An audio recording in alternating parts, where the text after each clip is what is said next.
Salam untuk kita semuanya, berjumpa lagi dengan saya di channel Retailer Tutorial, tempat kita untuk berbagi informasi seputar informasi pendidikan dan informasi guru, serta informasi honorer, dan informasi lain yang sesuai atau informasi yang relevan dengan dunia pendidikan dan honorer. Pada pertemuan ini, saya menyapa seluruh Bapak Ibu honorer senair yang selalu setia melaksanakan tugas tanpa mengenal lelah dalam melaksanakan kegiatan pelayanan publik baik di instansi pemerintah pusat, demikian dengan instansi pemerintah daerah. Saya yakin bahwa Bapak Ibu honorer selalu semangat dan selalu dalam keadaan sehat walafiat.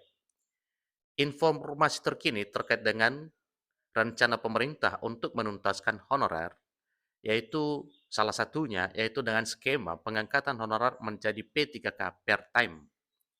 Bapak Ibu, di sini ada informasi terbaru. Katanya sebelum angkat honorer jadi P3K per time, inilah yang harus dilakukan oleh pemerintah.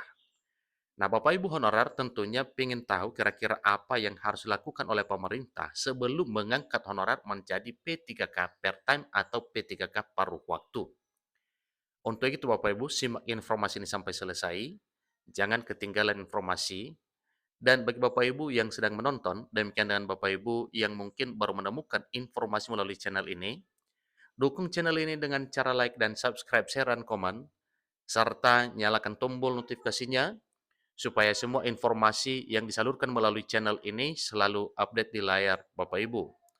Tanpa basa-basi lagi, langsung pada informasinya. CPNN.com Surabaya, salah satu substansi materi rancangan Undang-Undang tentang perubahan atas Undang-Undang Nomor 5 Tahun 2014 tentang aparatur sipil negara atau ROSN menjadi undang-undang ialah penyelesaian masalah honorer atau non-aparatur sipil negara. Nah, inilah salah satu informasi yang dimuat oleh JPN.com Surabaya, yaitu terkait dengan informasi penting yang harus diketahui oleh Bapak Ibu honorer yang selalu membahas terkait dengan ROSN dalam hal penuntasan atau penyelesaian permasalahan honorer atau non-aparatur sipil negara. Dalam arti, untuk menuntaskan honorer atau pegawai non-ASN di instansi pemerintah pusat maupun instansi pemerintah daerah. Nah, disampaikan Bapak Ibu bahwa dalam hal pengangkatan honorer ini, sebagaimana yang telah dituangkan dalam revisi Undang-Undang Aparatur Sipil Negara, ada hal yang harus dilakukan oleh pemerintah sebelum mengangkat honorer menjadi P3K per time.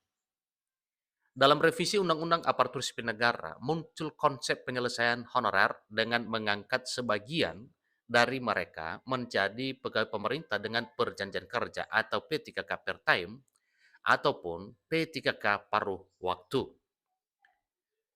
Akademisi dari Universitas Airlangga Unair, Surabaya, yaitu Dr. Falih Suaidi, mengatakan bahwa model P3K per time cukup efektif untuk menyelesaikan permasalahan tenaga honorer di Indonesia.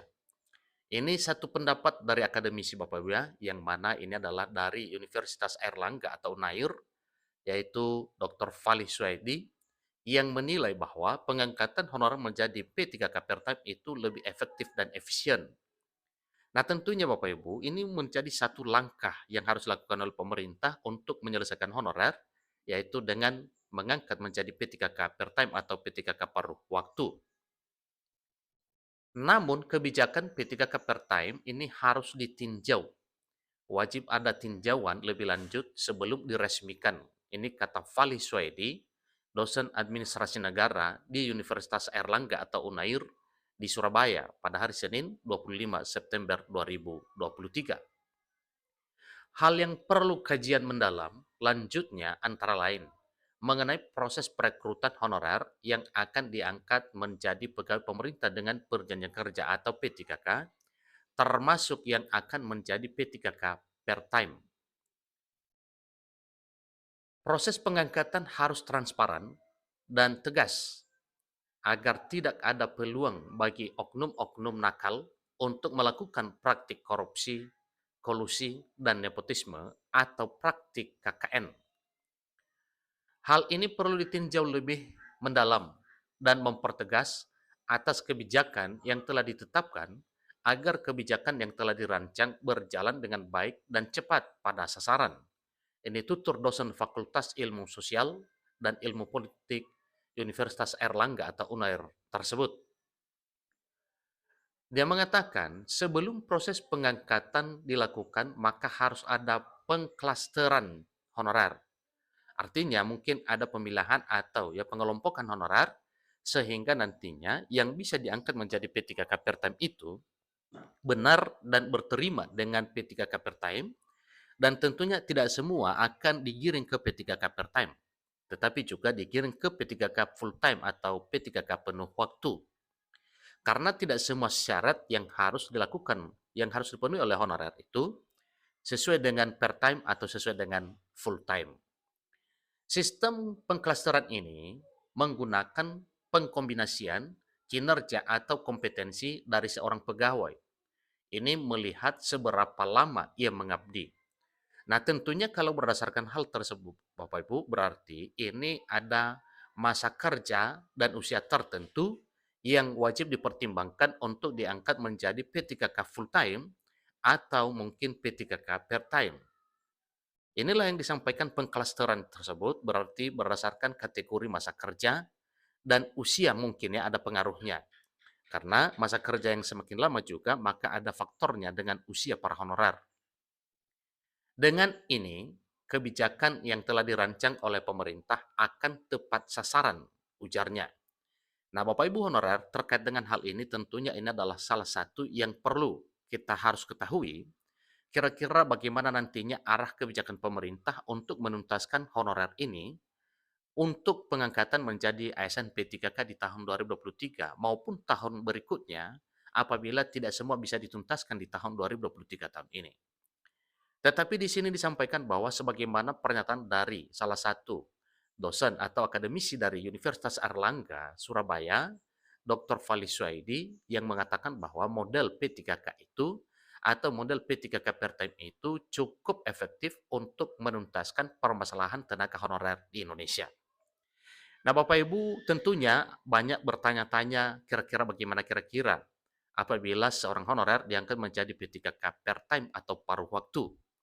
Maka sesuai dengan pernyataannya bahwa sebenarnya tidak akan ada bedanya antara P3K full time dengan P3K part time. Hanya bedanya yaitu dari sisi volume kerja, jam kerja, dan kemungkinan juga ada pengaruhnya terhadap penghasilan.